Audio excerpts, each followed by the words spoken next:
Hi hello வணக்கம் மக்களே. இதோ வந்துட்டேன் உங்களுக்காக. நீங்கள் பேசுங்கன்னு கேட்டுகிட்டே இருந்தீங்க ரொம்ப நாளாக.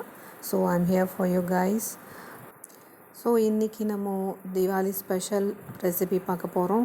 ரொம்ப கம்மியான இன்க்ரீடியன்ஸ் வச்சு பண்ணிடலாம். வாங்க எப்படி செய்யலான்னு பார்க்கலாம். 1 கப் பாதாம், 1/2 கப் சுகர், 1 டீஸ்பூன் கீ, 2 டேபிள் ஸ்பூன் மில்க் பவுடர்.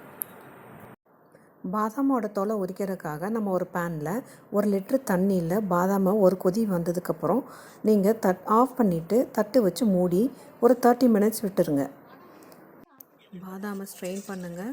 கொஞ்சம் ஆறுனதுக்கப்புறமா ஒவ்வொரு பாதாமையும் லைட்டாக ஸ்க்வீஸ் பண்ணால் உங்களுக்கு தோல் தனியாக ஈஸியாக வந்துடும். பாருங்கள், இப்போ இந்த மாதிரி நம்ம லைட்டாக ஸ்க்வீஸ் பண்ணால் போதும், அந்த பீல் ஆகிடும், தானாக தோல் தனியாக வந்துடும்.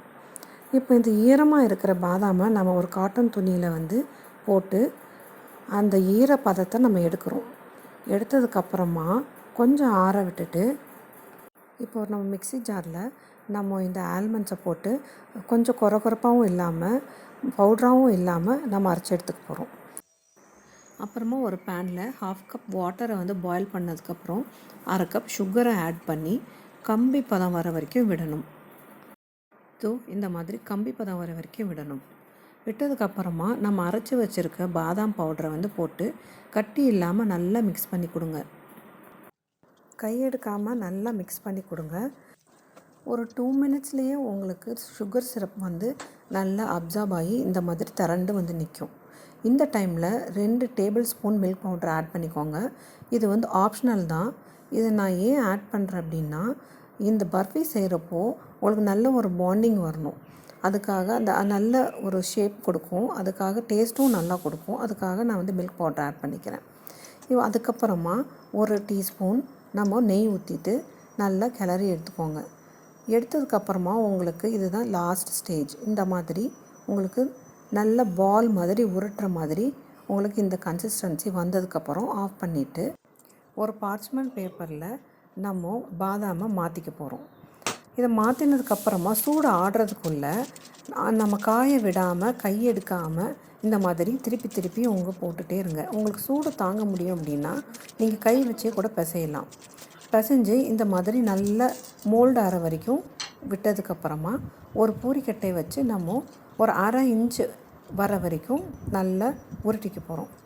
உருட்டினதுக்கப்புறமா ஆறுறதுக்கு முன்னாடியே நம்ம ஸ்கொயர் ஷேப்லேயோ இல்லை டைமண்ட் ஷேப்லேயோ கட் பண்ணிக்க போகிறோம். நான் இன்றைக்கி கடையில் கிடைக்கிற காஜு கத்லி மாதிரி டைமண்ட் ஷேப்பில் கட் பண்ணியிருக்கேன். பிஸ்தாவும் குங்குமப்பூவும் வச்சு டெக்கரேட் பண்ணியிருக்கேன். நீங்கள் பாதாம் இல்லை முந்திரி பருப்பு ஏதோ ஒன்று கொஞ்சம் சாப் பண்ணி நீங்கள் மேலே கார்னிஷிங் மாதிரி பண்ணி விடலாம். பாருங்கள், நம்ம பாதாம் பர்ஃபி சூப்பராக ரெடி ஆயிடுச்சு. பார்த்திங்களா எவ்வளோ சூப்பரான கன்சிஸ்டன்சி. நான் எடுத்த அளவு 1 கப்பு தான். எனக்கு இங்கே ஒரு 15 பீசஸ் கிடச்சிது. சைட் பீசஸ்லாம் விட்டுட்டு 15 மெயின் பீசஸ் கிடச்சிது. இப்போது நம்ம இந்த தீபாவளிக்கு இந்த வெறும் 3 இன்க்ரீடியன்ட்ஸ் வச்சு ஒரு 1/2 ஹவரில் நம்ம இந்த அருமையான பாதாம் பர்ஃபியை நம்ம குழந்தைங்களுக்காக பண்ணி கொடுக்கலாம். ஸோ வீட்டில் நீங்களும் ட்ரை பண்ணிவிட்டு எப்படி இருக்குன்னு கமெண்ட்ஸில் சொல்லுங்கள். நீங்கள் இன்னும் நம்ம சேனலை சப்ஸ்கிரைப் பண்ணலன்னா கண்டிப்பாக சப்ஸ்கிரைப் பண்ணுங்கள். பெல் பட்டனையும் அமைக்கிடுங்க. தேங்க்யூ.